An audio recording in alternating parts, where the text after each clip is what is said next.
मेरा ये विश्वास है कि आप लोग आज एक प्रीचर को नहीं सुन रहे, आज एक टीचर को सुन रहे हो। तो अपनी बाइबल्स खोल लो। अगर आपके पास पेन कॉपी नहीं है तो फोन खोल के नोटपैड खोल लो और उसे नोट करो, क्योंकि आज प्रीच नहीं होगा, आज टीच होगा। तो टीच में टाइम लगेगा, बहुत सारी वर्सेस होंगी, क्योंकि परमेश्वर ये चाहता है कि उसकी कलीसिया वचन की शिक्षा में कभी भी कमजोर ना हो। अब छेड़ना मत इसको प्लीज, ओके?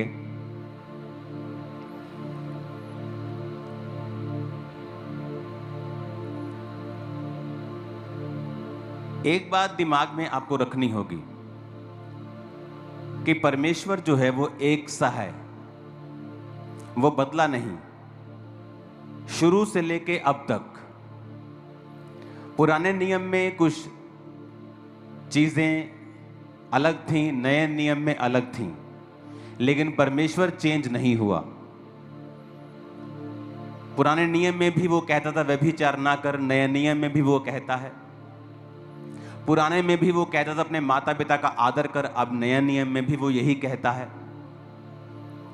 पहले आंख के बदले आंख मांगी जाती थी, उसका भी मैं आपको मतलब समझा चुका हूं कि प्राण के बदले अगर प्राण ना होता तो यहूदी कौम ही नाश हो जाती, यीशु मसीह आते ही नहीं।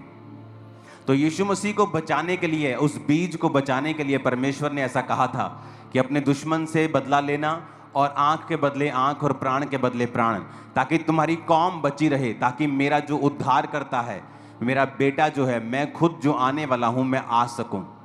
वो इस कारण था। अब जब प्रभु यीशु मसीह आए, लोगों ने कहा चेंज कर दिया। चेंज नहीं किया, मकसद पूरा हो गया। अब यीशु मसीह आ चुके थे तो परमेश्वर ने कहा अब मैं आ चुका हूं, अब तुम्हें प्राण के बदले प्राण नहीं लेना है, अब अपने दुश्मनों के लिए प्रार्थना करनी है, जो तुम्हें सताते हैं उनको आशीष देनी है। तो मैं आपको ये 100% वचन से गारंटी दे सकता हूं कि परमेश्वर का वचन और उसका मन, उसका हार्ट जैसा पहले था, पहले दिन सृष्टि के, वैसा ही आज है। कुछ भी बदलाव नहीं हुआ। वो प्रेमी था, वो दयालु था, वो आज भी वैसा ही है। यीशु मसीह के जन्म के बाद कुछ चीजें बदली, इसलिए क्योंकि यीशु मसीह के आने के बाद वो मकसद पूरा हो गया, जिस मकसद के तहत कहा गया था कि प्राण के बदले प्राण लेना, और तुम अपने दुश्मनों से बदला लेना, और अपने आप को बचाते रहना। कितने मेरी बात को समझ रहे हैं? तो आज जब भी मैं आपको कोई वचन देता हूं या बाइबल की कोई मैं शिक्षा देता हूं, तो मैं ये कोशिश करता हूं कि वो शिक्षा आपको दोनों नियम से दी जाए। क्योंकि कुछ लोग फिर आपसे बहस करेंगे ये तो पुराने नियम की शिक्षा है, तो मैं आपको नए नियम के भी साथ में देता हूं। जिस तरह लोग बहस करते हैं टाइथ के विषय में कि नए नियम में टाइथ नहीं लिखा। टाइथ एक ऐसा सब्जेक्ट है जो नए नियम, पुराने नियम से भी पहले का है, अब्राहम के समय का। तब वचन नहीं आया था, व्यवस्था नहीं थी मूसा की, फिर भी अब्राहम अपनी कमाई का 10वां अंश देता था। अब्राहम के बाद याकूब, इसहाक, ये कैसे ब्लेस हुए? क्योंकि ये अपने कमाई का टाइथ परमेश्वर को देते थे, ये उसको अपना पार्टनर समझते थे। तो इसीलिए मलकीसिदक के याजक को दशवांश दिया गया। कौन था मलकीसिदक का याजक? जिसकी कोई वंशावली नहीं। ऐसा कैसे हो सकता है कि राजा हो और उसकी कोई वंशावली ना हो? क्योंकि वो यीशु मसीह को रिप्रेजेंट करता था उस समय, कि जिसकी कोई वंशावली नहीं, जो स्त्री से पैदा हुआ है, और अब्राहम ने उसको अपना टाइथ दिया था। यानी तुम भी अपना टाइथ मसीह को दोगे। तो वो नया नियम पुराने नियम से पहले था, व्यवस्था से पहले था। व्यवस्था तो बाद में आई कि व्यभिचार ना कर, पर यूसुफ जो पाप नहीं किया पोतीफर की पत्नी के साथ, वो व्यवस्था से पहले था, पर उसके दिल को मालूम था कि यह गलत है, व्यभिचार। तो परमेश्वर एक सा ही है, उसने हमारा दिल, कॉन्शियस जो है वो भी एक सा ही बनाया है। तो हमें यह समझना पड़ेगा कि परमेश्वर के वचन में क्या लिखा है, कि टाइथ नए नियम से पहले, पुराने नियम से भी पहले था, पुराने नियम में भी टाइट दिया गया, नए नियम में जीसस ने भी कहा अच्छा करते हो, पुदीने, सौंफ, जीरे का दशमांश देते हो, पर न्याय, दया, विश्वास को भी करते रहो, तुमने ये छोड़ दिए। परमेश्वर ने कभी टाइट को अब्यूज नहीं किया, उसने इनकरेज किया और कहा अच्छा करते हो, क्योंकि टाइट एक पार्टनरशिप है, एक कवनेंट है, एक वाचा है कि परमेश्वर तूने मुझे दिया है, मैं उस दिए में से तुझे वापस दूंगा। कितने मेरी बात को समझ रहे हैं? अब आज जिस वचन को मैं आपको पढ़ाने जा रहा हूं, मैं खुद नहीं जानता मैं इसको आज कंप्लीट कैसे करूंगा। मैं कोशिश करूंगा आज इसके हिस्से को, कुछ हिस्सों को छूने की। सबसे पहले हम ये देखेंगे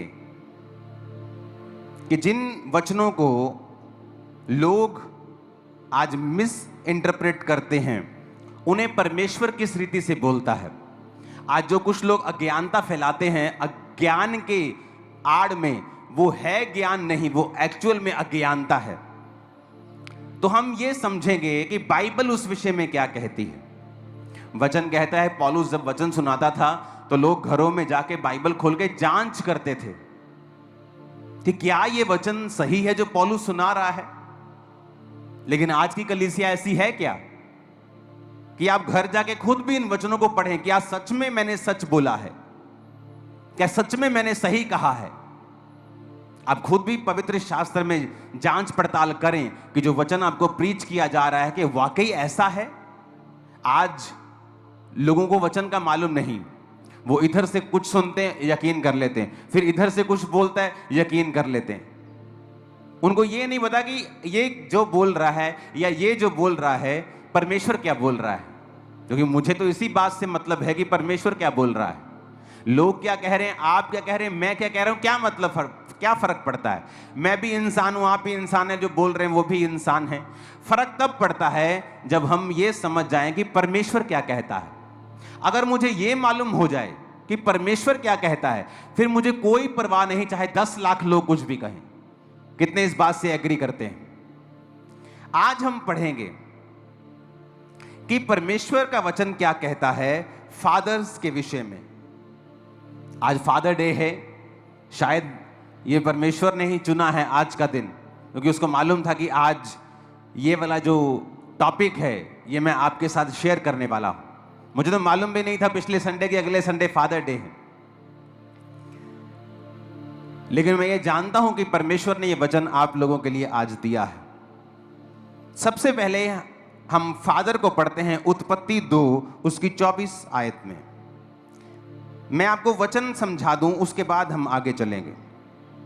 उसमें लिखा है, इस कारण पुरुष अपने माता पिता को छोड़कर अपनी पत्नी से मिला रहेगा और वो एक तन बने रहेंगे। यहां पर पिता शब्द आया है। फादर शब्द उत्पत्ति में ही आ गया था, और उस उत्पत्ति शब्द को जब हम पढ़ते हैं, अगर आपके पास इब्रानी भाषा की बाइबल है तो उसे भी एक बार जरा दिखा दीजिए। मैंने शब्द नहीं बोला, मैंने फुल सेंटेंस बोला है। अंदर कुछ समझदार व्यक्तियों को बिठाओ ताकि ये मेरी आवाज को आज सुन सकें, क्योंकि बहुत लंबा है आज का वचन। उत्पत्ति 2 उसकी 24 आयत को फिर से हम पढ़ेंगे। इसको इब्रानी भाषा में पढ़ेंगे, यानी इंग्लिश में पढ़ेंगे जहां इब्रानी वर्ड्स साथ साथ लिखे होते हैं। ओके, वो आ गया। Therefore shall a man leave his father and mother। इसको नीला मत करो, मेरे को आता है पढ़ना। ओके, वो जो फादर के साथ H1 लिखा है, H1 मतलब इब्रानी भाषा का पहला शब्द। यस, इसे क्लिक करेंगे, नीचे आता है इसका थोड़ी स्क्रीन आप इसको छोटा करेंगे जरा, मेरी स्क्रीन फट रही है, दूर जा रही है। यहां टेक्निकल कौन व्यक्ति है जो जिम्मेवार है इन चीजों का? इसका मतलब है H1 का मतलब अब, पिता, फादर। H1 इब्रानी भाषा, दुनिया की पहली भाषा, उसका पहला शब्द है H1, जिसका मतलब है फादर। यानी खुदा ने चुना कि इब्रानी भाषा का जो पहला शब्द होगा, जो भाषा ओरिजिनल भाषा है दुनिया की, उसका पहला शब्द होगा अब, यानी फादर। तो अब हम इस बात को समझेंगे और हम चलेंगे दूसरा राजाओं के पास। उसकी 2 अध्याय को हम खोलेंगे।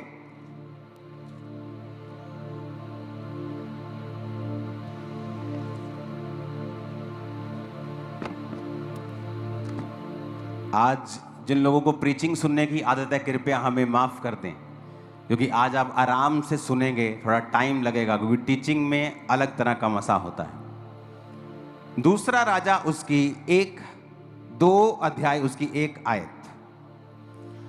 जब यहोवा एलिय्याह को बवंडर के द्वारा स्वर्ग में उठा लेने को था, तो एलिय्याह अलीशा दोनों गिलगाल से चले। एलिय्याह ने अलीशा से कहा, यहोवा मुझे बेतेल तक भेजता है, तू यहीं ठहरा रहे। अलीशा ने कहा, यहोवा के और तेरे जीवन की शपथ मैं तुझे नहीं छोड़ने का। इसलिए वो बेतेल को चले गए। बेतेलवासी भविष्यद्वक्ताओं के चेले अलीशा के पास आकर कहने लगे, क्या तुझे मालूम है यहोवा तेरे स्वामी को आज तेरे ऊपर से उठा लेने पर है? उसने कहा, हाँ मुझे भी मालूम है, तुम चुप रहो। अगर किसी व्यक्ति को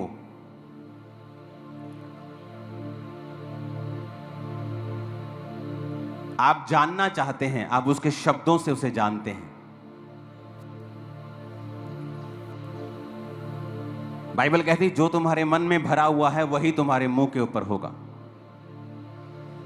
यहां पर जो आप पुस्तक पढ़ रहे हैं, दूसरा राजा 2 अध्याय, दूसरा राजा पुस्तक जो पढ़ रहे हो, आप जानते हैं इस पुस्तक का लेखक कौन है?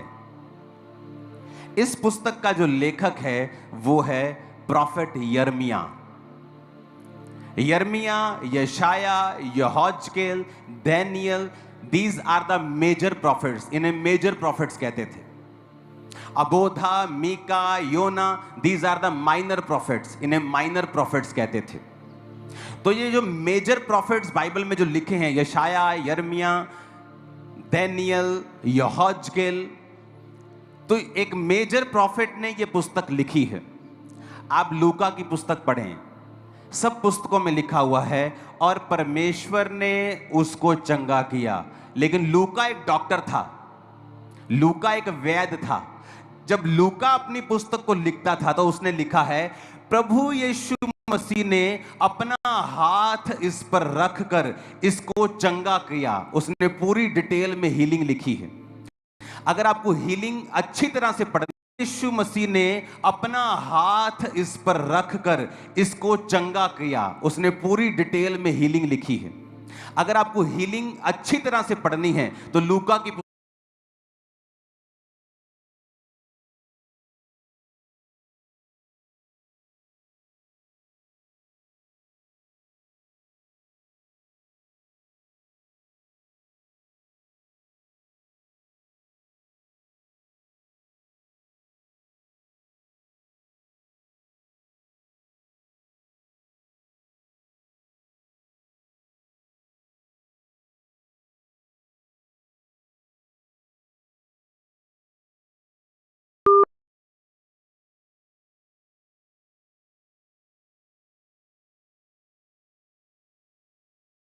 पुस्तक पढ़ें। क्यों? क्योंकि लूका की पुस्तक में जो चंगाई की डिटेल लिखी है वो एक डॉक्टर के नजरिए से लिखी है, कंप्लीट एंड तकरीबन कंप्लीट।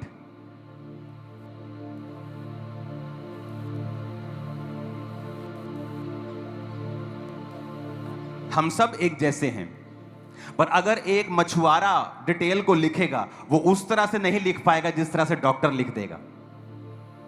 तो लूका एक डॉक्टर था, एक वैद्य था, तो उसने जब जीसस की हीलिंग्स को लिखा, उसने बड़ी डिटेल में लिखा है कि कब किसने यीशु को छुआ, यीशु ने छुआ या कैसे चंगा किया, बुखार को डांटा और हाथ रखा। बाकियों ने कहा कि यीशु ने उसे चंगा किया, लेकिन उस लूका की अगर आप पुस्तक पढ़ेंगे तो उसने अकेली हीलिंग डिटेल में लिखी। मैं आपको क्यों बता रहा हूं ये, क्योंकि मायने रखता है कि पुस्तक जिसने लिखी है उसका राइटर कौन है। तो इस पुस्तक का जो राइटर है वो एक मेजर प्रॉफिट है, यिर्मयाह। तो जब कोई मेजर प्रॉफिट या आप किसी प्रधानमंत्री को जब भाषण देते हुए सुनते हैं, आप उनके शब्दों का चुनाव अगर देखते हैं, तो एक गली का जो लीडर होगा और प्रधानमंत्री के भाषण में बहुत फर्क होता है। पोप साहब भाषण देने के लिए जब आते हैं या वचन देने के लिए आते हैं या कोई स्पीच देते हैं, आप उनके शब्दों को देखो, नपे तुले, क्लीन, वेरी पावरफुल वो अपना वचन देते हैं। या कोई भी स्पीच भी अगर देते हैं, नॉर्मल स्पीच भी देते हैं, मीडिया के साथ भी, कुछ भी साथ, आप कोई भी देख लो। तो जब ये मेजर प्रॉफिट्स लिख रहे हैं तो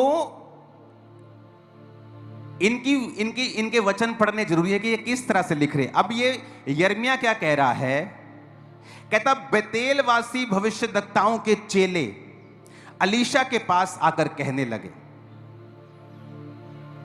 ये चेले थे, बेतेलवासी थे और अलीशा के पास आकर कहने लगे। हमें यह समझना पड़ेगा, अब एलिया और अलीशा दोनों स्वर्ग में जाने से पहले बात कर रहे हैं। एलिया स्वर्ग में उठाए जाने वाला है और ये दोनों बात कर रहे हैं। और यहां पर एंट्री होती है कि बेतेलवासी भविष्यद्वक्ताओं के चेले। अब दूसरा राजा 2:3 जब लिखा जाता है, and the sons of the prophets. Sons का अगर आप हिब्रू भाषा में पढ़ेंगे तो इसका मतलब है बेन, यानी एक मेजर प्रॉफिट। बेन का आप ये शब्द यूज किया उसने, कहता बेन ऑफ प्रॉफिट्स। देखो हिंदी में चेले लिखा है, इब्रानी भाषा जो ओरिजिनल भाषा है उसमें चेले नहीं है, उसमें लिखा है बेन। बेन का मतलब होता है ए सन, एक बेटा। तो उसने कहा भविष्यद्वक्ताओं के बेटों में से। अलीशा के पास आकर वो कहने लगे कि यहोवा तेरे स्वामी को ऊपर उठा लेने को है। क्या वो एलिया के शारीरिक बेटे थे? नहीं, वो उसके आत्मिक बेटे थे। अगर आत्मिक पुत्र, आत्मिक पिता का कॉन्सेप्ट नहीं होता तो एक मेजर प्रॉफिट ये गलती नहीं करता। वो चेले लिखता, वो कलीसिया लिखता या उन किसी और शब्द से उनको लिखता, कहता the ben of prophets. Ben का मतलब है a son, a builder of the family name. कहता वो आए और उसने कहा कि यहोवा आज, अब समझने वाली बात है, बड़े ध्यान से समझना, आज टीचिंग सुन रहे हो। मान लीजिए मैं पुस्तक लिख रहा हूं, ओके, और मेरे को परमेश्वर की समझ है कि ये एक्चुअल सिनेरियो क्या चल रहा है, और मैं लिख रहा हूं and the sons of the prophet came. Sons, वो सारे सन्स, सारे फॉलो करने वाले आए और कहने लगे। अब वो अगली बात जो लिख रहा है वो अपनी तरफ से नहीं लिख रहा, वो वही स्टेटमेंट लिख रहा है जो उन बच्चों ने एलीशा को दी। क्या कहता? आज यहोवा तेरे स्वामी को,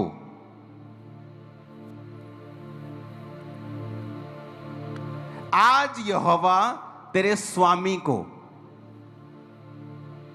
तेरे ऊपर, स्वर्ग पे ऊपर उठा लेने को है। अब जब मैं लिख रहा हूं कि वो आए, मेरी निगाह में वो सन्स हैं, बट जब वो सन्स आए वो एलीशा को क्या कह रहे हैं कि तेरे स्वामी को, इब्रानी भाषा का 113 शब्द, तेरे एडॉन को, मतलब तेरे कंट्रोलर को, तेरे मास्टर को, तेरे ऑनर को, इब्रानी भाषा का 113वां शब्द। अब समझने वाली बात यह है, परमेश्वर का जो मसा था वो चेलों के ऊपर क्यों नहीं आया? क्योंकि जो दूसरे चेले थे, क्योंकि यिर्मयाह ने जब ये पुस्तक लिखी तो उसने वो अपनी तरफ से लिखा जो वो समझता था, जो है था कि the sons of the prophets came. पर आगे जो उसने लिखा वो स्टेटमेंट थी जो सन्स ने दी थी क्या? कि आज तेरा पिता तेरे कंट्रोलर को स्वर्ग में उठा लेने को है। मतलब वो भी पूरी तरह से फादर सन रिलेशनशिप में एलिया के साथ नहीं थे। इसीलिए परमेश्वर ने अपना मसा उन चेलों की बजाय अलीशा को दिया था। क्यों?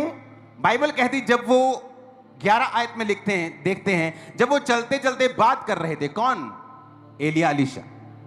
एक अग्नि में रथ, अग्नि में घोड़ों ने उन्हें अलग अलग किया और एलिया बवंडर में होकर स्वर्ग पर चढ़ गया। अलीशा देखता और पुकारता रहा, बोलता रहा, हाय मेरे पिता। क्या बोलता रहा? हाय मेरे पिता।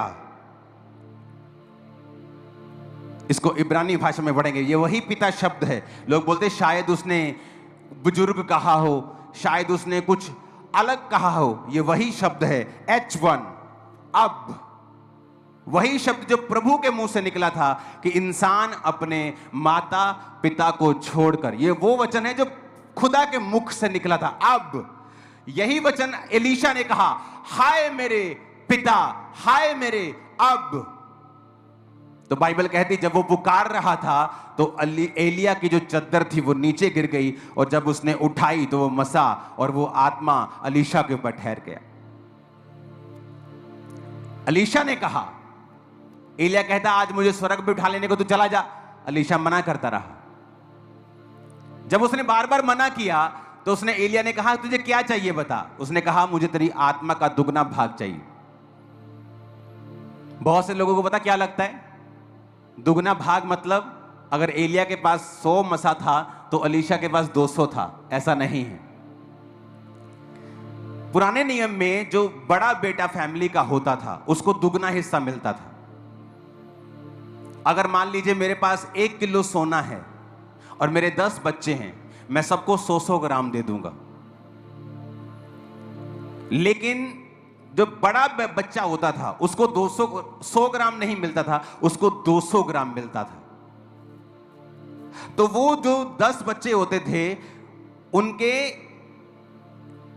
11 हिस्से आप मान लो करके, 2 हिस्से पहले बेटे को दिए जाते थे या बेटी जो भी पहलौठा होता था, और बाकी 9 बांट दिए जाते थे। तो अलीशा इस बात पर क्लेम कर रहा था कि तू ही मेरा फादर है, और मैं जेठा होने के नाते क्लेम करता हूं, क्योंकि क्लेम भी लीगल होना चाहिए, नहीं तो वो रिजेक्ट हो जाता है। मैं क्लेम करता हूं कि दुगना मसा मुझे दिया जाए। तो दुगना मसा इसलिए एलीशा को मिला था क्योंकि वो उसने अपना प्रूफ किया था अपने पिता को ना छोड़ के कि मैं तेरा रियल स्पिरिचुअल सन हूं और मैं लोगों की बातों में नहीं आने वाला हूं। और इसलिए एलिया ने कहा था, तूने कठिन बात मांगी है, पर अगर तू वचन पे चला है, और दूसरा तेरी आत्मिक आंखें भी अगर खुली हैं, तू मुझे स्वर्ग में जाता हुआ देख लेगा। तू सिर्फ शारीरिक रूप से मेरी अधीनगी नहीं कर रहा है, आत्मिक रूप से भी तू प्रभु के साथ अगर वफादार है, तो वो आत्मिक बवंडर तुझे दिखेगा और जो दुगना मसा मिल जाएगा। कितने मेरी बात को समझ रहे हैं? तो यहां पर Alisha he is not only faithful to God and to his mentor, to his spiritual father also, वो खुदा के साथ भी वफादार है, इसलिए स्पिरिचुअल आईज ओपन है, आत्मिक बवंडर को वो देख पाया, और अपने मेंटर के साथ भी वो वफादार है। और जब वो कह रहा है चला जा, उसे डांट रहा है, भगा रहा है, वो गया नहीं और क्लेम कर रहा है कि I am your elder son and give me double portion. जो तेरी आत्मा का है मुझे डबल पोर्शन चाहिए। कितने मेरी बात को समझ रहे हैं? हमें यह बड़े ध्यान से समझने की जरूरत है। और यह वही शब्द है जब उसने कहा, हे मेरे पिता, हाय मेरे पिता, जो H1 से निर्धारित किया गया, जो यहोवा के मुख से खुद निकला था कि मनुष्य अपने माता और पिता से अलग रहेगा और अपनी पत्नी से मिला रहेगा। ऊंची आवाज में बोलो हालेलुया। अब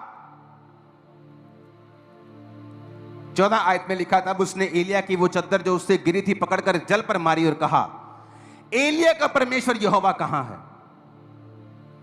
जब उसने जल पर मारा तब वो इधर उधर दो भाग हो गया और अलीशा पार हो गया। क्या कहा उसने? एलिया का परमेश्वर यहोवा कहां है? ये बाइबल सिखा रहा हूं मैं आपको। अगर आप इस पार्ट को नहीं समझेंगे तो आप स्वर्ग चले जाएंगे, लेकिन आप एक शिक्षा को मिस कर देंगे। इस धरती के ऊपर एक एक्स्ट्रा लाइफ को मिस कर देंगे। एक एक्स्ट्रा अनॉइंटिंग आपकी लाइफ के ऊपर आना चाहती है, एक्स्ट्रा ग्रेस रहती है उन लोगों के ऊपर जो अपने मेंटर के साथ वफादार हैं, आप वो मिस कर देंगे, स्वर्ग चले जाएंगे। कोई स्वर्ग, आपने मुंबई जाना है तो आप प्लेन में भी जा सकते हैं, चार्टर्ड प्लेन में जा सकते हैं, कमर्शियल प्लेन में जा सकते हैं, फिर ट्रेन में जा सकते हैं, बस में जा सकते हैं, बाइक पे जा सकते हैं, गाड़ी पे जा सकते हैं, साइकिल पे जा सकते हैं, पैदल भी जा सकते हैं। तो स्वर्ग सब चले जाएंगे जो जीसस पे यकीन करते हैं और बैप्टाइज्ड हैं। लेकिन कोई स्वर्ग घिसट घिसट के जा रहा है, दुनिया में दुखी होके जा रहा है, क्योंकि उसके पास नॉलेज नहीं है, एपिग्नोसिस, प्रैक्टिकल नॉलेज क्राइस्ट की नहीं है कि इस दुनिया में रहकर आप कामयाब होकर जा सकते हैं, आप फेल होकर भी वहां जा सकते हैं। बहुत से लोग हैं जो फेल हैं, अपने बिजनेस में फेल, अपने सेवकाई में फेल, अपने परिवार में, सब जगह फेल हैं। जा वो भी स्वर्ग रहें, क्योंकि वो वचन को पहचानना नहीं चाहते हैं, वो वचन को प्रैक्टिकली समझना नहीं चाहते हैं, क्योंकि मुश्किल है परमेश्वर के रियल वचन के ऊपर चलना। अब यहां क्या होता है, वो कह रहा है परमेश्वर, एलिया का परमेश्वर कहां है, और जल दो भाग हो गया। अगर उसने गलत बोला होता तो जल दो भाग कभी ना होता।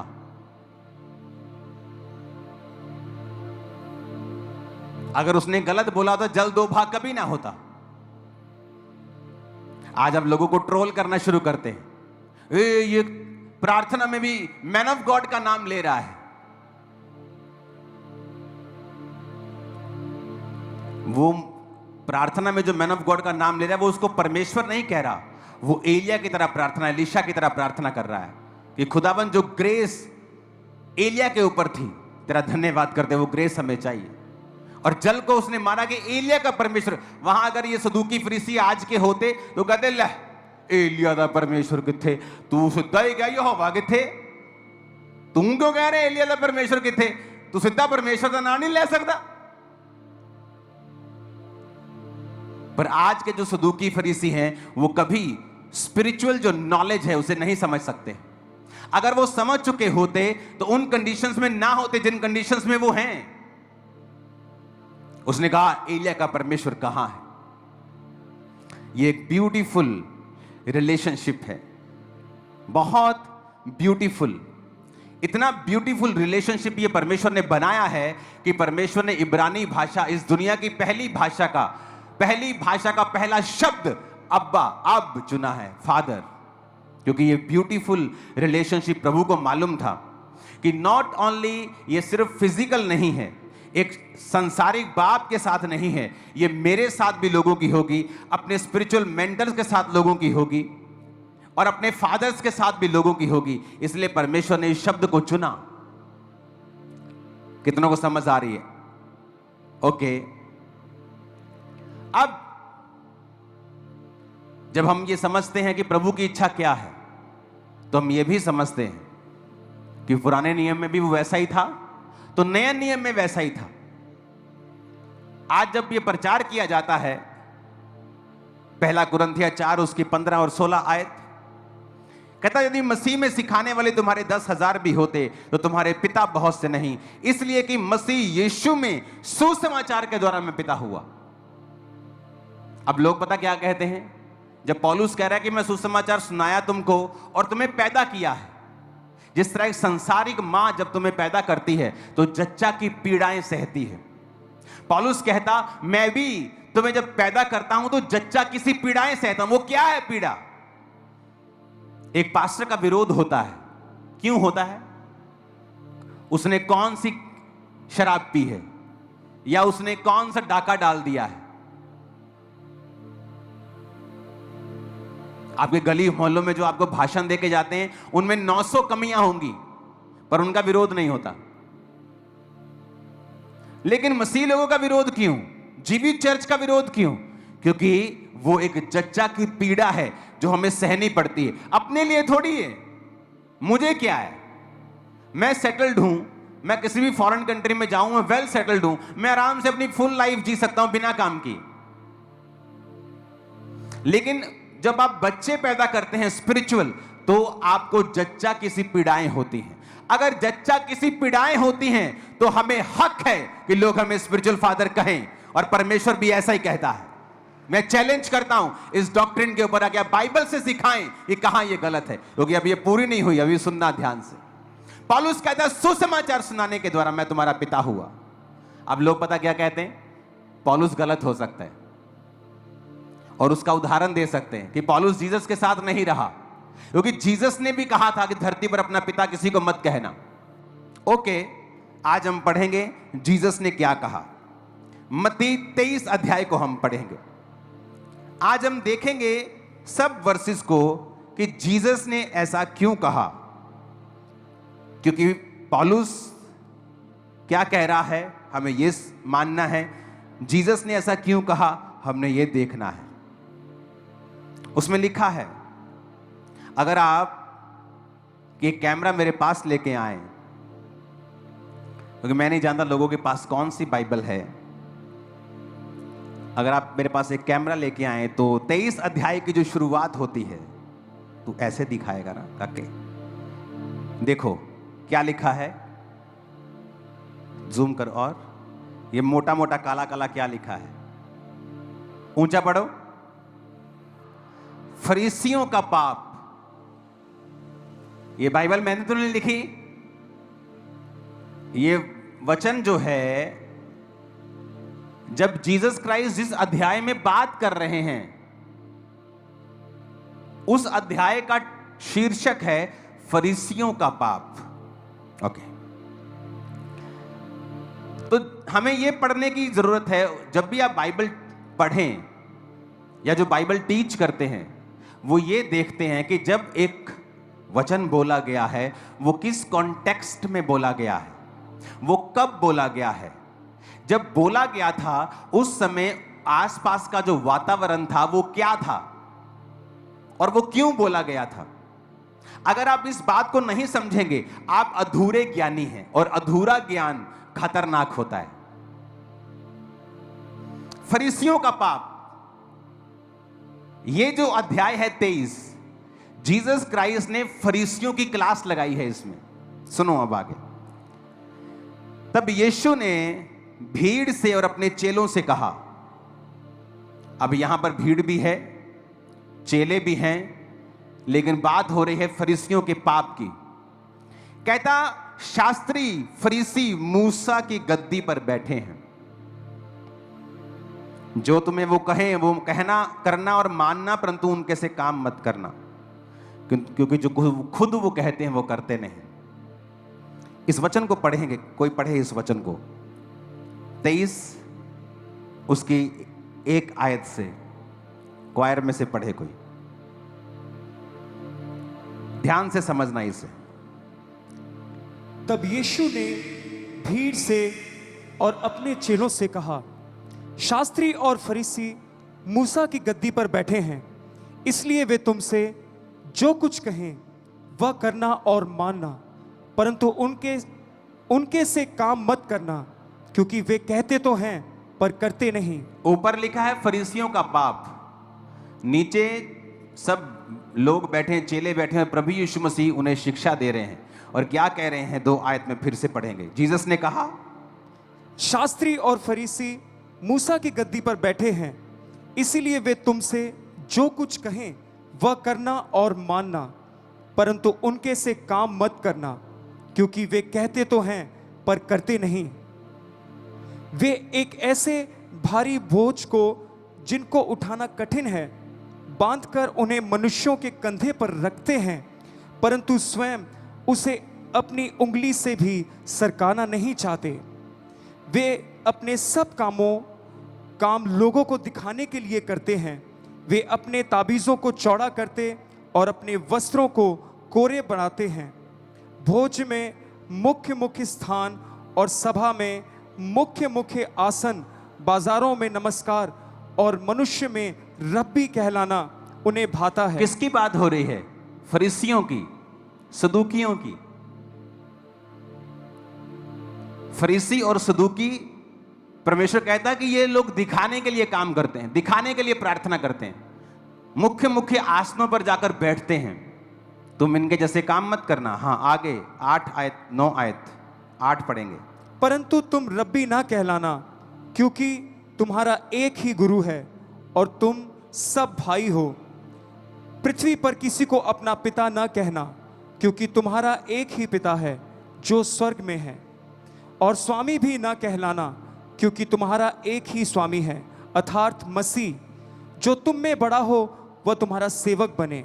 जो कोई अपने आप को बड़ा बनाएगा वह छोटा किया जाएगा, और जो कोई अपने आप को छोटा बनाएगा वह बड़ा किया जाएगा। अब 7 हाय लिखी हैं यहां पर, जो फरीसी और शास्त्रियों को दी गई। 13 आयत से पढ़ेंगे उनको। हे कपटी शास्त्रियों और फरीसियों, तुम पर हाय, तुम मनुष्यों के लिए स्वर्ग के राज का द्वार बंद करते हो, ना तो स्वयं ही उसमें प्रवेश करते हो, ना उसमें प्रवेश करने वालों को प्रवेश करने देते हो। हे कपटी शास्त्रियों और फरीसियों, तुम पर हाय, तुम विधवाओं के घरों को खा जाते हो और दिखाने के लिए बड़ी देर तक प्रार्थना करते रहते हो, इसलिए तुम्हें अधिक दंड मिलेगा।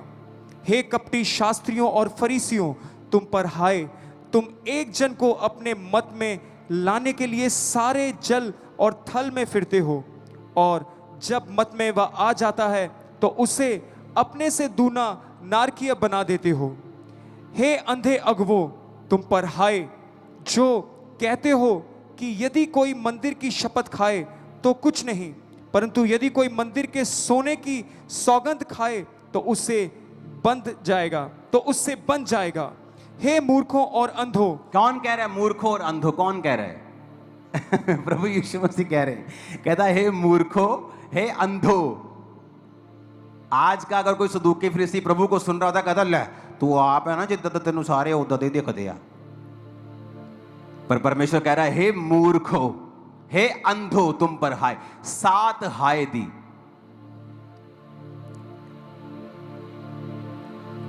जब चेले बैठे हैं सामने, लोग बैठे हैं, वहां पर पतरस बैठा है। मेरे को बताओ कि नहीं बैठा? बताओ बैठा है कि नहीं? सुना नहीं मेरे को? बैठा है ना? पहली आयत पढ़ो फिर से। यीशु ने भीड़ से और अपने चेलों से कहा। अब फरीसियों के बारे में बात शुरू हो रही है। कौन कौन मौजूद है वहां? भीड़ भी और चेले भी। तो चेलों में पतरस था कि नहीं? अरे पतरस तो नंबर 1 चेला था कि नहीं वहां? जब प्रभु यीशु मसीह बैठे हैं, ओके, वो सुना रहे हैं, इधर भीड़ बैठी है, इधर चेले बैठे हैं, तो परमेश्वर फरीसियों और शास्त्रियों के बारे में बात कर रहा है। और परमेश्वर कह रहा है कि तुम इनको अपना पिता मत कहना, तुम इनको अपना रब्बी मत कहना, अपना स्वामी ना कहना। समझ आ रही मेरी बात? तो पतरस वहां था। तो क्या पतरस कभी वचन तोड़ता परमेश्वर का? नहीं। अगर तोड़ता तो बाइबल उसे कभी मेंशन कर देगी इसने वचन तोड़ा है, क्योंकि पतरस ने जहां गलती की तो लिखा है कि पतरस पहले खतना रहितों के साथ खाना खाता था, बाद में वो डर गया और खतना रहितों के साथ खाना खाना बंद कर दिया। सब लिखा है बाइबल में, किसी की गलती को छुपाया नहीं गया। लोग बोलते हैं कि पौलुस कहता है जी, क्योंकि वो उस समय वहां नहीं था जब जीसस ने कहा, तो उसको वचन की नॉलेज नहीं थी। चलो ये भी पढ़ाते हैं आज आपको। पहला पतरस 5 उसकी 13 आयत में लिखा है।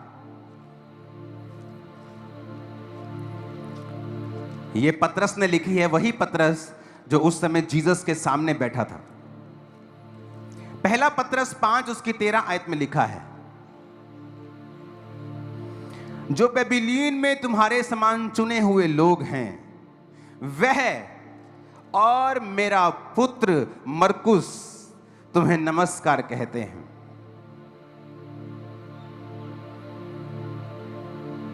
पहला पतरस 5 उसकी 13 आयत। जो बेबीलोन में, okay, the church that is at Babylon, elected together with you, saluteth you, and to Marcus my son. So doth Marcus my son. सन का इब्रानी भाषा का शब्द यूनानी भाषा नए नियम में लिखी गई है।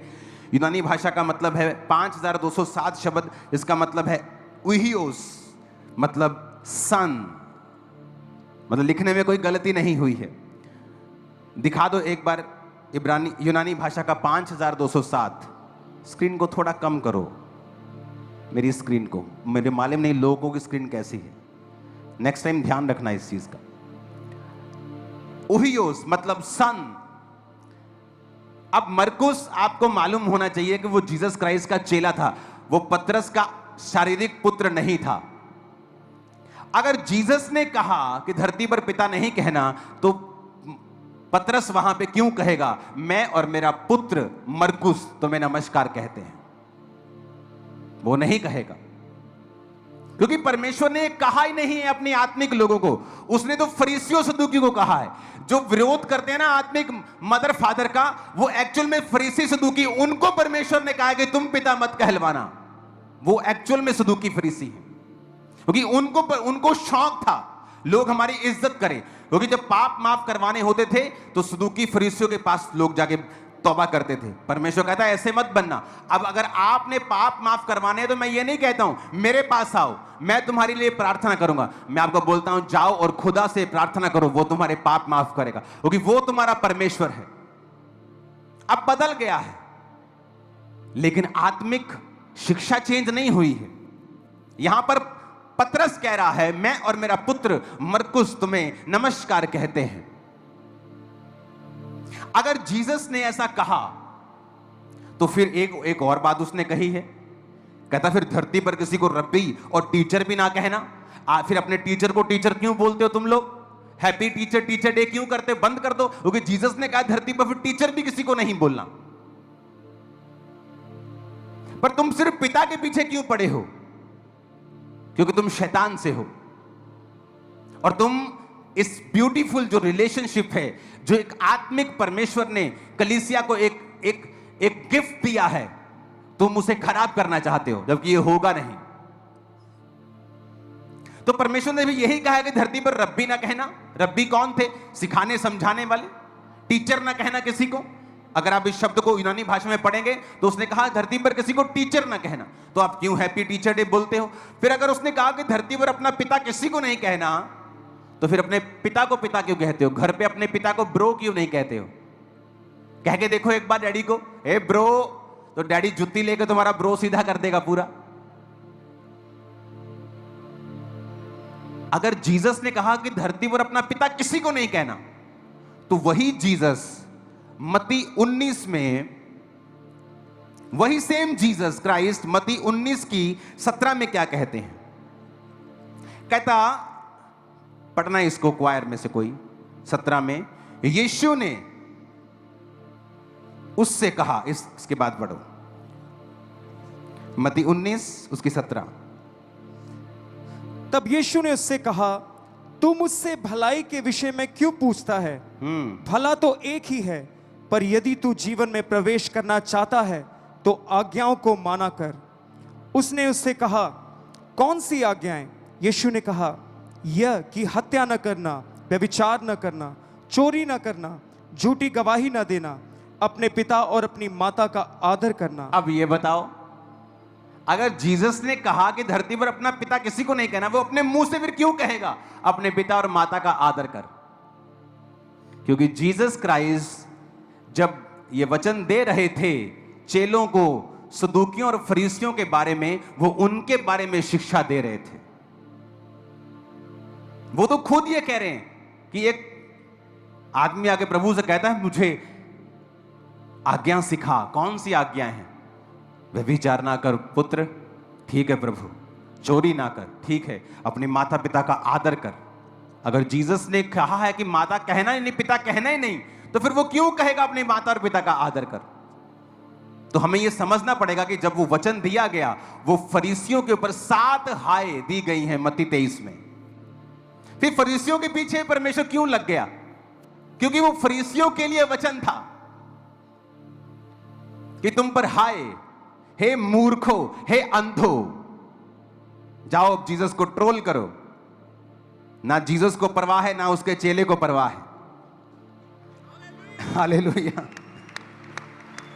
तो उसने क्या कहा, 13 आयत से लेके 7 आयत शुरू होती हैं, और देखो नीचे 25 में कपटी शास्त्री फरीसी, 24 में हे अंधे अगुवो, 26 में हे अंधे फरीसी, 27 में हे कपटी शास्त्री फरीसी, 29 में हे कपटी शास्त्री और फरीसी।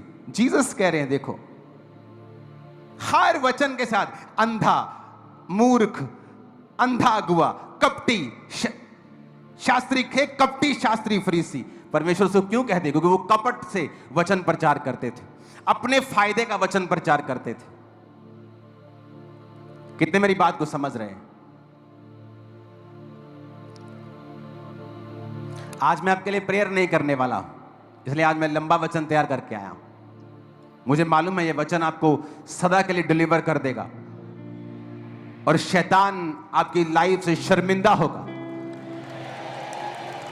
अब यहां पर फिर जीसस ने यह भी कहा है कि टीचर मत कहो, स्वामी मत कहो, किसी को बॉस मत कहो। फिर क्या अपने अपने अपने ऑफिस में जाके क्या बोलोगे? बॉस को बॉस नहीं कहोगे, स्कूल में टीचर को टीचर नहीं कहोगे, घर में पिता को पिता नहीं कहोगे। जीसस के पास बुद्धि है, बुद्धि उससे निकली है, वो ऐसी बातें नहीं कर सकता। जब उसने ऐसी बातें की, वो फरीसियों और सदूकियों के बारे में अपनी सारी अंदर की जो परमेश्वर के अंदर जो शिक्षा थी उन्हें दे रहा था कि अंधे, ये अगुवे, ये अंधे अगुवे, ये मूर्ख हैं, इनको अपना पिता मत कहो, ये तुम्हारा पाप माफ नहीं करवा सकते, अब तुम डायरेक्ट मुझको पुकारो। हालेलुया, ऊंची आवाज में बोलो हालेलुया। जब हम इस आयत को पढ़ते हैं, जो हमने पढ़ी थी, कौन सी थी? लूका, मत्ती 19 उसकी 17।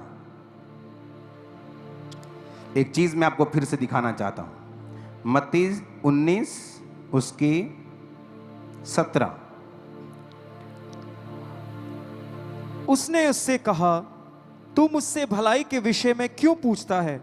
भला तो एक ही है, पर यदि तू जीवन में प्रवेश करना चाहता है तो आज्ञाओं को माना कर। उसने उससे कहा, कौन? बस, honour your father and mother.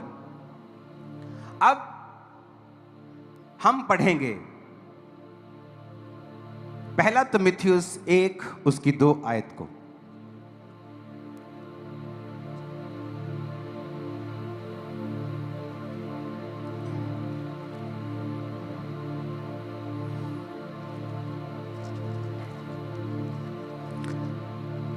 पौलुस के जैसा प्रचारक दुनिया में कोई नहीं था, उसके जैसा शिक्षक, उसके जैसी ताड़ना देने वाला कोई नहीं था। आज भी यूरोप में चले जाओ, मैं वेनिस में था, इटली में, जो दुनिया की सबसे खूबसूरत जगहों में से लोग घूमने जाते हैं, वहां हर गली में मैंने चर्च देखा। कारण पौलुस, राजा का चर्च था, लोगों का चर्च था, हर गली में चर्च। कारण क्या? पौलुस एक समय वहां पे गली गली जाकर जीसस क्राइस्ट के बारे में बता के, और वचन कहता है जगह नहीं रह गई थी प्रचार करने की, इतना प्रचार किया उसने। कहता जो मैं आज्ञाएं लिख रहा हूं ये प्रभु की आज्ञाएं हैं, मानो तो ना मानो। उसने कभी नहीं कहा मैं लिख रहा हूं, उसने कहा जो मैं लिख रहा हूं ये प्रभु की आज्ञाएं हैं, अगर तुम नहीं मानना चाहते हो तो ना मानो। वो कहता है पहला तिमुथियुस 1 उसकी 2 में, तिमुथियुस के नाम जो विश्वास में मेरा सच्चा पुत्र है, पिता परमेश्वर और प्रभु यीशु मसीह की ओर से तुम्हें अनुग्रह, दया और शांति मिलती रहे। इसे क्वायर के साथ पढ़ेंगे। तिमुथियुस के नाम जो विश्वास में मेरा सच्चा पुत्र है, पिता परमेश्वर और हमारे प्रभु यीशु मसीह की ओर से तुझे अनुग्रह, दया और शांति मिलती रहे। कहता तिमुथियुस के नाम जो विश्वास में मेरा सच्चा पुत्र है। क्या पौलुस आत्मिक नहीं था? लेकिन वो तिमुथियुस को कह रहा है जो विश्वास में मेरा सच्चा पुत्र है। अब इसवां शब्द यूनानी में जिस इस पुत्र को जब लिखा गया तो उसका मतलब है एक टेक्नॉन, जिसका मतलब है ए चाइल्ड एज प्रोड्यूस्ड।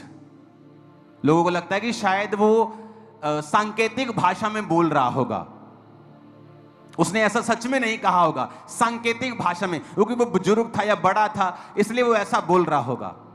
पर देखो असली भाषा में बाइबल पढ़ो, उसने कहा टेक्नॉन ए चाइल्ड एज प्रोड्यूस्ड, जैसे एक बच्चा, अपना बच्चा, पुत्र, हे पुत्र तिमुथियुस के नाम जो विश्वास में मेरा सच्चा पुत्र है।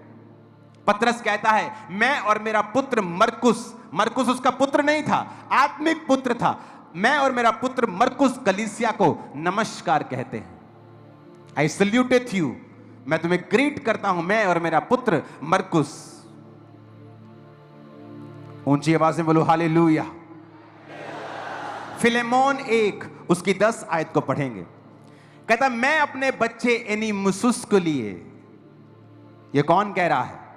ये भी पौलुस कह रहा है।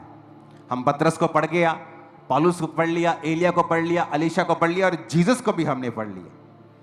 फिर से पढ़ेंगे इस आयत को क्वायर के साथ।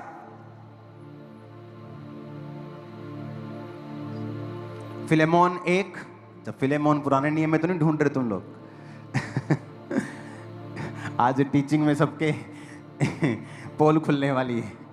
चलो मैं पढ़ता हूं।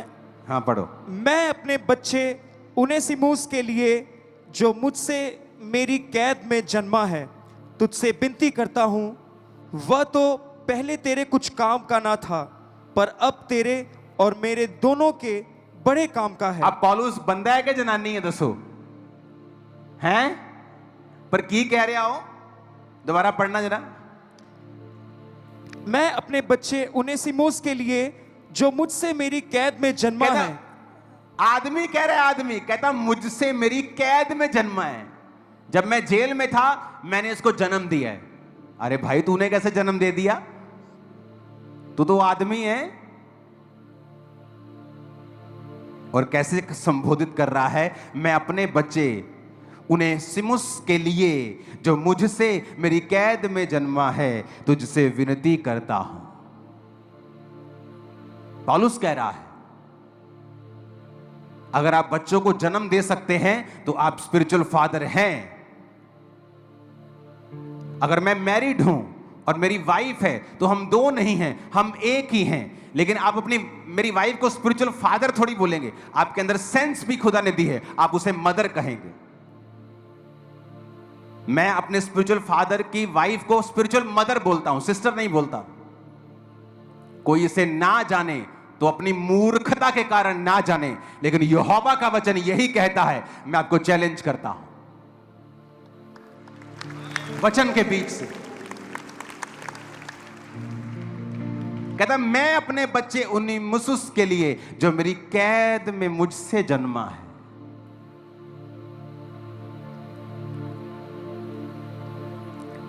हालेलुया। ऊंची आवाज में कहो हालेलुया।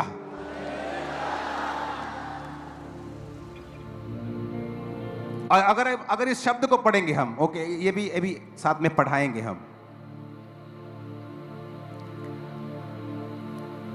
सन सेम शब्द यूज किया गया 5043वां शब्द, जब पौलुस ने कहा सन टेक्नॉन a child as produced. Spiritual father, spiritual daughter, spiritual son, ये रिलेशनशिप हेवन ने बनाई है। ये दुनिया की मोस्ट ब्यूटीफुल रिलेशनशिप है। और जब शैतान इसे अब्यूज करने की कोशिश करे तो उनको सदूकी और फरीसी कहना मत भूलना, जो इसको अब्यूज करने के, इसको गाली निकालने की कोशिश करते हैं। मेरी उनके साथ कोई नफरत नहीं, लेकिन मैं जानता हूं परमेश्वर ने मुझे सच्चाई को प्रचार करने के लिए चुना है। Hallelujah, hallelujah. अब जहां फरीसी और सदूकियों की बात हो रही है, उन पे हाय आ रही है। हर वचन में कपटी। पढ़ेंगे यार इसको 13 आयत से। मत्ती 22-23, मत्ती 23 उसकी 13 से लेके, जल्दी जल्दी पढ़ना इसको। हे कपटी शास्त्रियों और फरीसियों, तुम पर हाय, तुम मनुष्य के लिए स्वर्ग के राज का द्वार बंद करते हो, ना तो स्वयं ही उसमें प्रवेश करते हो, ना उसमें प्रवेश करने वालों को प्रवेश करने देते हो। आप सुनो, अब ऐसे लोगों की मानसिकता क्या होती है? खुद तो मसे में नहीं रहना, खुद तो ना लंगड़े चलाने का शौक है, ना रूहें बचाने का शौक है, खुद तो सिर्फ टोटल वेलड़, कोई काम नहीं है फेसबुक पे लिखने के अलावा। लेकिन एलिया के चेले खुद तो कुछ नहीं किया, और यिर्मयाह प्रॉफिट लिख रहा है, the sons and the ben of the prophets came and said कि यहोवा तुम्हारे कंट्रोलर को, वो अपने पिता को कंट्रोलर समझ रहे हैं, और अलीशा अपने पिता को पिता समझ रहा है। अब अब्बा हे, हाय मेरे अब्बा, तो मसा उसके ऊपर आ रहा है। उनकी कंडीशन नहीं बदली, वो चेले अभी भी हैं वहां पे। अलीशा ने मारी चद्दर, ठेड़, एलिया का परमेश्वर कहां है? नदी दो भाग हो गई, सारे एलीशा के सामने झुक गए। सुनो मेरी बात, खुद कुछ नहीं कर रहे, खुद कुछ नहीं कर रहे, कहते तेरे स्वामी को उठा लेने पे, तेरे पिता को नहीं, तेरे स्वामी को, कंट्रोलर को। वो उसे कंट्रोलर समझते थे, इसलिए मसा अलीशा के ऊपर आया।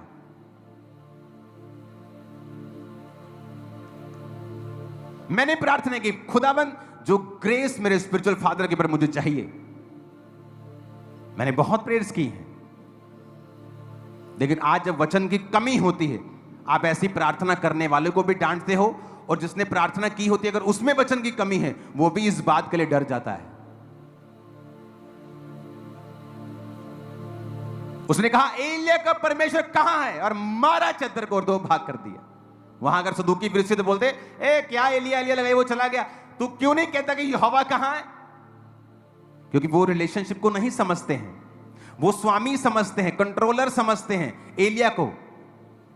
क्योंकि जब यिर्मयाह लिख रहा है तो वो अपनी समझ से कितना लिख सकता है कि and the sons of the prophets came, क्योंकि वो स्पिरिचुअल आदमी है, वो समझ वाला आदमी है, मेजर प्रॉफिट है, अकल वाला आदमी, वो सन्स लिख रहा है। और लेकिन जब सन्स आते कहते हैं तेरे स्वामी को आज यहोवा उठा लेने को है, और वो उसे कंट्रोलर समझते हैं।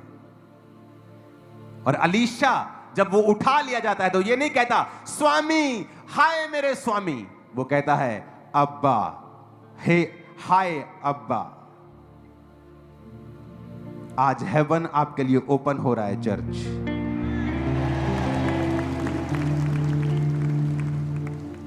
हालेलुया।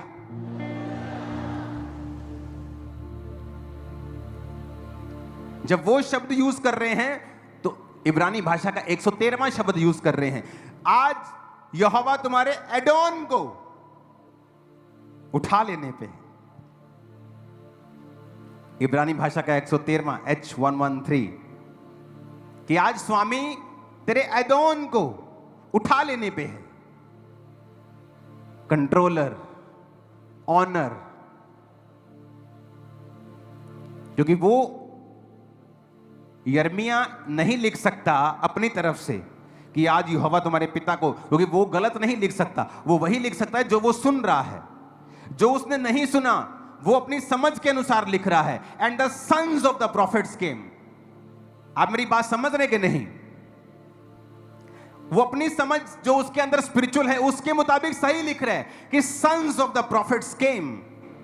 लेकिन जब वो सन्स आते हैं वो कहते हैं आज तेरा स्वामी तेरे कंट्रोलर को उठा लेने पे है। वो उसने गलत नहीं लिखा, वो जो उसने बोला उसने लिखा। जबकि अगर वो सन्स से तो बोलना चाहिए था आज स्वर्गीय पिता हमारा जो यहोवा है तेरे अब को, तेरे फादर को उठा लेने पे है। यही फर्क है। आज दो तरह के क्रिश्चियन हैं। क्या ये स्वर्ग नहीं गए होंगे? गए होंगे, लेकिन धरती के ऊपर वैसा मसा इनकी लाइफ में नहीं था, ये गारंटी है। मसा उनकी लाइफ पर है जो इस रिलेशनशिप पे बिलीव करते हैं, जो मेंटर्स पे बिलीव करते हैं, जो इंपार्टेशन पे बिलीव करते हैं, जो प्रेरिताई पर बिलीव करते हैं, जो ये जानते हैं कि अगर परमेश्वर ने सब कुछ आत्मा के द्वारा करना था तो उसने क्यों कहा मैंने चर्च को प्रेरित, भविष्यद्वक्ता, पास्टर्स, टीचर और इवेंजलिस्ट दिए ताकि चर्च उन्नति करे और देह उन्नति करे और बरकत पाए। फिर क्यों उसने प्रेरित दिए, क्यों उसने प्रॉफिट्स दिए, क्यों उसने पास्टर्स दिए, टीचर्स दिए, इवेंजलिस्ट दिए? ये क्यों नहीं कहा कि मैंने चर्च को अपना आत्मा दिया कि तुम उन्नति पाओ? क्योंकि परमेश्वर मनुष्यों को इस्तेमाल करता है और शैतान हमारे पीछे नहीं है, वो आपके पीछे है। जब किसी पास्टर का विरोध होता है तो वो उस पास्टर के पीछे नहीं है, वो लोगों के पीछे है, क्योंकि उसे पता है कि इसका जो मुंह है वो लोगों को जागृत कर रहा है और मेरा राज्य खत्म कर रहा है। आज आप सबसे ज्यादा आशीषित हैं खुदा के वचनों के कारण। आमीन। अब इस वचन को दोबारा सुनना और पढ़ना और इब्रानी भाषा यूनानी भाषा में इसे जांचना कि पौलुस ने कहा, पतरस ने कहा, जीसस ने कहा, honour your father and your mother. पर इन सदूकियों फरीसियों को अपना फादर मत बोलना, इनको अपना टीचर मत बोलना, ये तुम्हें सिखाते नहीं। इनके पीछे इनके मकसद हैं। भवन में घोड़े कबूतर बांध देते थे। कबूतर कितने का? 100 का। मेरे को 500 का बेचना है, 400 मुझको देने। ऐसे लोग थे वो, आत्मिकता का विरोध करने वाले। कौन था जिसने जीसस को सूली पर चढ़ाया? अन्य जाति लोग? No, Christian. वो क्रिश्चियन आप बोल सकते हो, यहोवा को मानने वाले, पुराने नियम के क्रिश्चियन। ये क्रिश्चियन शब्द तो नए नियम से निकला है, लेकिन मैं आपको समझाने के लिए कह रहा हूं। पुराने नियम के यहोवा को मानने वाले, बड़ी बड़ी कुर्सियों पे बैठने वाले लोग, औहदों पे बैठने वाले लोग, जीसस को सूली पे चढ़ा दिया। आज भी वही आत्मा इनमें काम करता है। हालेलुया। जो आपको सिखाया जाता है शुरू से, जो इस चर्च ने एक प्रेरिताई की छाप लगाई है शुरू से, मैं आपको बोलता आया हूं, जो वचन मैं आपको देता आया हूं, दे रहा हूं, ये बाइबल से सीखा हुआ और समझा हुआ वचन है। यह इंटरनेट से, किसी के मुंह की जुबान से बोला या किसी से पूछा हुआ फोन से वचन नहीं है। आत्मा से पाया हुआ और बाइबल से सीखा हुआ वचन। हालेलुया। ऊंची आवाज में हालेलुया बोलो जरा।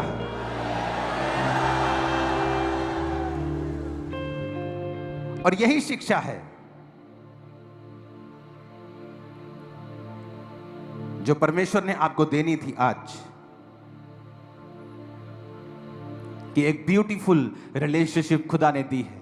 उसका फायदा भी अलीशा एलिया के रूप में दिखाया है और चेलों के रूप में दिखाया है कि ये रिलेशनशिप खुदा ने बनाई है। अगर उसने नहीं बनाई होती तो वो पौलुस की पत्रियों को कभी बाइबल में ऐड ना होने देता, वो पतरस को भी कभी इस बाइबल में ऐड ना होने देता।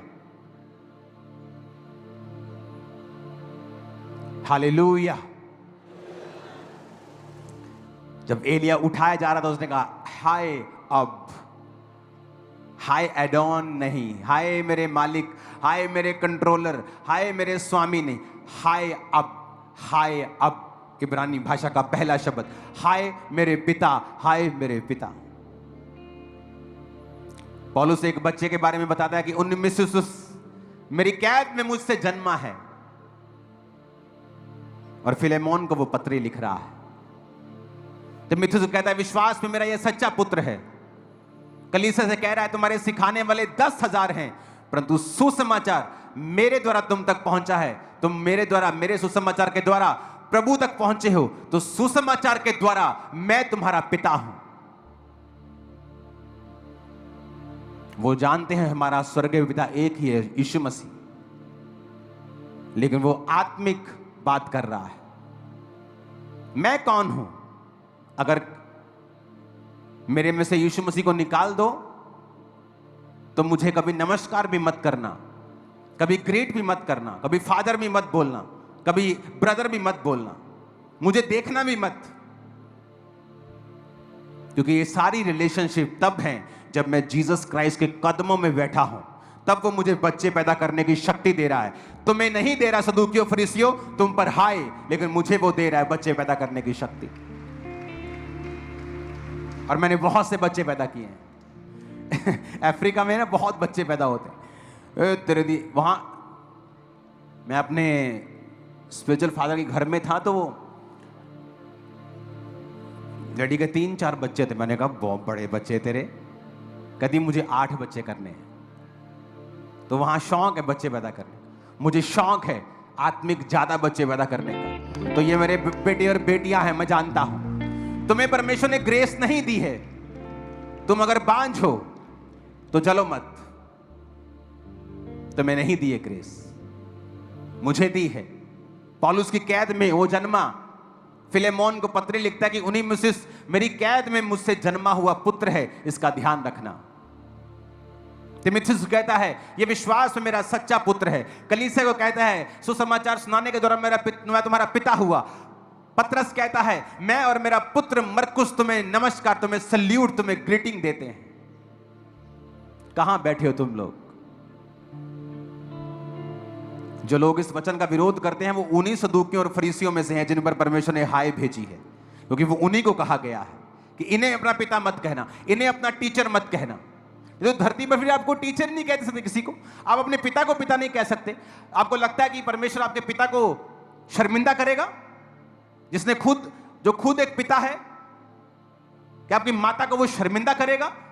नो। पूरी बाइबल भरी पड़ी है कि मूर्ख पुत्र के कारण माता उदास रहती है।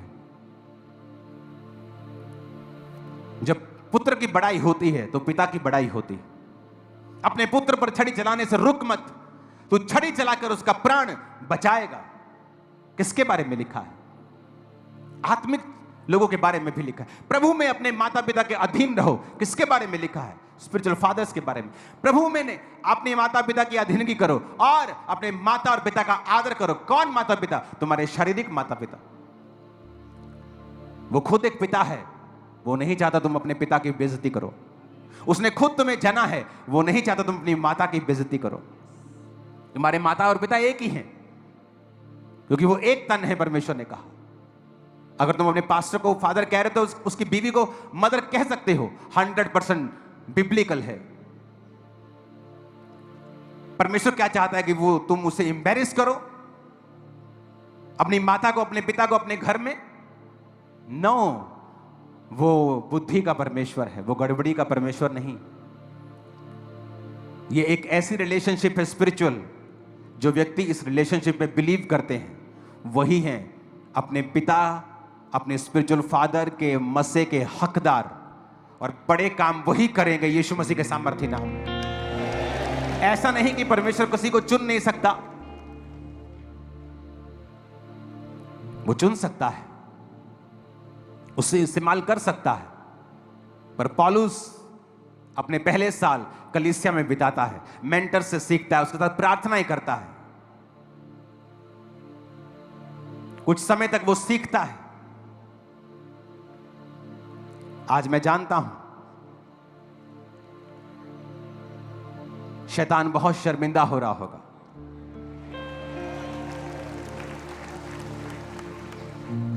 हालेलुया। इस वचन को कम से कम 7 बार सुनना, तब समझ पूरी तरह से आने वाला। और जब भी मैं बाइबल पढ़ता हूं, मैं कोशिश करता हूं कि मैं ओरिजिनल भाषा में पढूं, ताकि उसे समझने में, किस भावना में, किस फीलिंग में, कब यह वचन बोला गया, क्यों बोला गया, किसके विषय में बोला गया, हम इसे सीख सकें और कलीसिया को सेम सिद्धता में लेके जा सकें। God bless you all. आज का दिन आपके लिए मुबारक है। अपने हाथों को उठाओ, सब जन खड़े हो जाओ। हैप्पीएस्ट फादर्स डे आप सबको।